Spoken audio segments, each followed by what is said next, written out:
Statement काय possible बाहेर पाठवतायत अहो ते बाहेर पाठवतायत माझ्याकडे कशी दावा मिळतात ती यादी 100%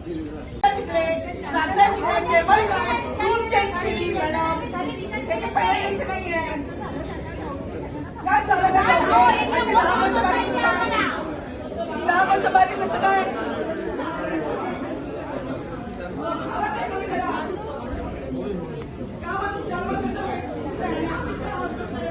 इलेक्शन चाललं की खेळ चाललाय इलेक्शन सुरू झालं तुमचं किती म्हणतोय बघा 1 तास झाला 1 तासामध्ये एवढं पब्लिक किती रिटर्न बाहेर जाणार काय इलेक्शन चाललंय नाही काय इलेक्शन चाललंय लोक परत चालले हा तुम्ही रूम चेंज केला तुम्ही टेबल बंद केले सगळं बंद केलं सर रूम पण तुम्ही चेंज केला टेबल मध्ये लावला नाही तुम्ही हा तुला कारभार आहे अहो काय तुम्हाला जमत नसेल ना निवडणूक करा सांभाळून गेलं तिथे तुमचा स्टेटमेंट काय पॉसिबल चुकीचं होतं बाहेर पाठवतायत मॅडम अहो ते बाहेर पाठवतायत माझ्याकडे कशी दावा मिळतात ती यादी 100%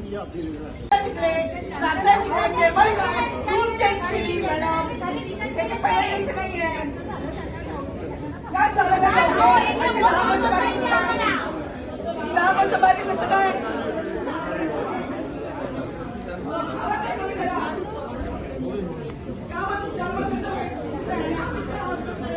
इलेक्शन चाललं की खेळ चाललाय इलेक्शन सुरू झालं तुमचं किती म्हणतोय बघा 1 तास झाला 1 तासामध्ये एवढं पब्लिक किती रिटर्न बाहेर जाणार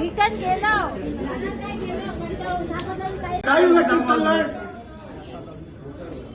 नाही काय इलेक्शन चाललंय लोक परत चालले हा तुम्ही रूम चेंज केला तुम्ही टेबल बंद केले सगळं बंद केलं सर रूम पण तुम्ही चेंज केला टेबल मध्ये लावला नाही तुम्ही हा तुला कारभार आहे अहो काय तुम्हाला जमत नसेल ना निवडणूक करा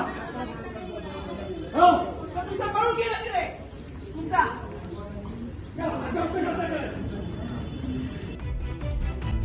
नमस्कार, मी प्राजक्ता तांडेल. तुम्ही पाहताय न्यूज 18 मराठी. बातमीपत्रामध्ये आपलं सगळ्यांचं स्वागत. आज अतिशय महत्त्वाचा दिवस, मतदानाचा आज दिवस आहे आणि सुरुवातीलाच एक मोठी बातमी. तिकडे कुर्ला पूर्वमध्ये मतदान केंद्रावर गोंधळ झाला असल्याचं कळतंय. कामगार नगरच्या पंत वालावलकर शाळेतील हा प्रकार आहे.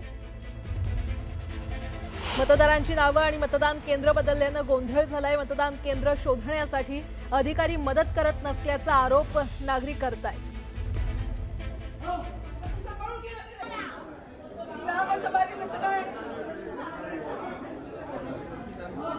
बाहेर पाठवतायत अहो ते बाहेर पाठवतायत माझ्याकडे कशी दावा मिळतात ती यादी 100% अहो काय तुम्हाला जमत नसेल ना निवडणूक करा सांभाळून गेलं काय आणि या संदर्भात अधिक माहिती देत आहेत आमचे प्रतिनिधी सुमित सावंत आपल्यासोबत जोडले गेलेले आहेत. सुमित, कुर्ला पूर्वमध्ये मतदान केंद्रावर नेमका काय गोंधळ झालाय?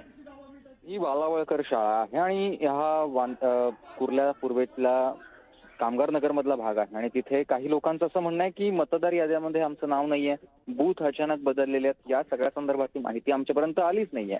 एवढंच नाहीये तर इथले मतदान केंद्रावरचे कर्मचारी आपल्याला सहकार्य करत नाहीत असं म्हणत इथल्या सगळ्या स्थानिकांनी गोंधळ घातलाय. आमची नावं मतदार याद्यांमध्ये का नाही आहेत, आमचं तिथे बूथ नेमका कुठे आहे, या सगळ्या संदर्भातली माहिती राज्य निवडणूक आयोगानं आम्हाला द्यायला हवी होती किंवा त्या स्लिप ज्या आयुक्तांनी जसं आपल्याला 2 दिवसांपूर्वी सांगितलं होतं की स्लिप आजच्या आजच पोहोचणार आहेत, मात्र आज मतदानाचा दिवस आहे पण कोणाकडेही स्लिप पोहोचलेल्या नाहीत. त्यामुळे तो गोंधळ वालावलकर शाळेत सध्या सुरू आहे. बरं सुमित, अपडेट घेत राहू. तुर्तास धन्यवाद या संपूर्ण माहितीसाठी. अहो काय तुम्हाला जमत नसेल ना निवडणूक करा सांभाळून गेलं तिथे काय बाहेर पाठवतायत मॅडम अहो ते बाहेर पाठवतायत माझ्याकडे कशी दावा मिळतात ती यादी 100% अहो काय तुम्हाला जमत नसेल ना निवडणूक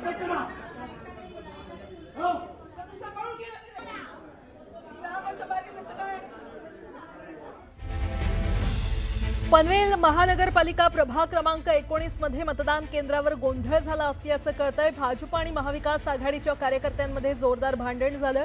दुबार मतदार असल्याचं म्हणत मतदाराला लॉकअपमध्ये टाका असं म्हणणाऱ्या व्यक्तीवर भाजपचे कार्यकर्ते चिडले आणि प्रभाग क्रमांक 19 मधील गुजराती शाळामधील मतदान केंद्रावर हा संपूर्ण गोंधळ उडालेला आहे। पोलिसांकडून दोन्ही पक्षाच्या कार्यकर्त्यांना समज देण्याचा प्रयत्न केला जातोय।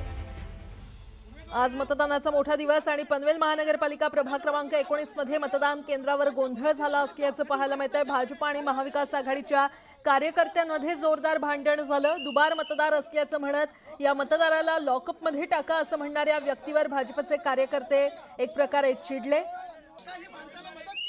आणि त्यामुळे आता पोलिसांकडून दोन्ही पक्षाच्या कार्यकर्त्यांना समज देण्याचा प्रयत्न सुरू आहे। प्रभाग क्रमांक 19 मधील गुजराती शाळामधील मतदान केंद्रावर हा संपूर्ण गोंधळ उडालाय।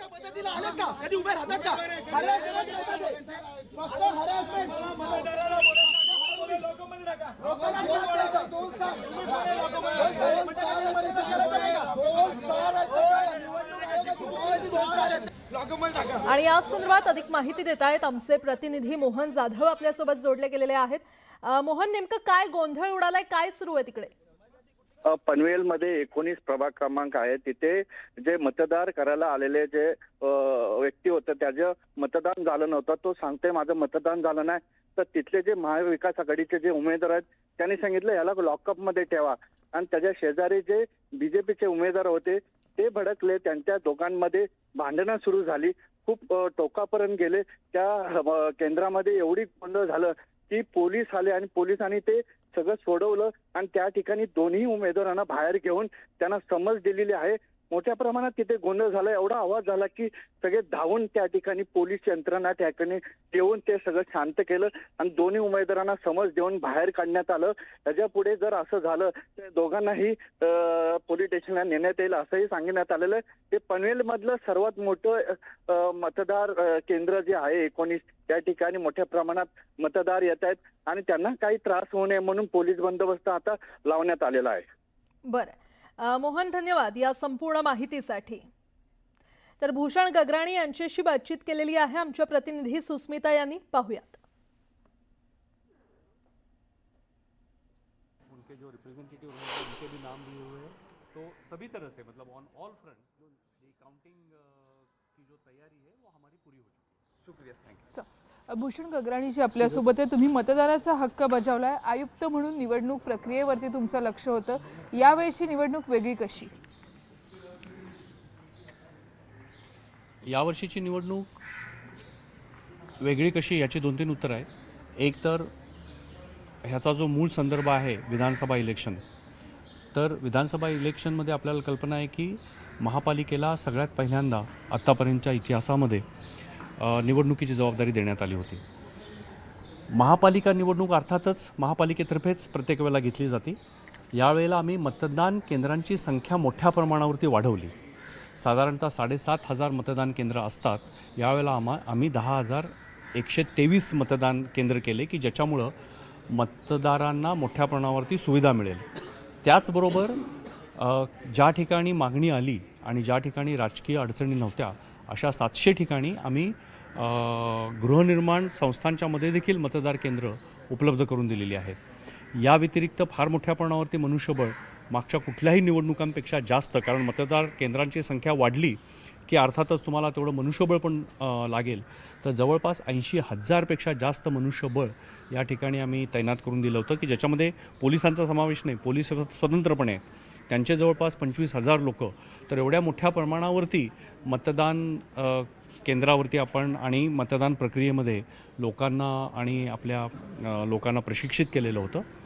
या व्यतिरिक्त यावेळेला आपल्याला जे निवडणूक आयोगाकडनं EVM मतदान जे मशीन असतात ते जे उपलब्ध करून दिलेले होते ते देखील यावेळेला पूर्वीच्या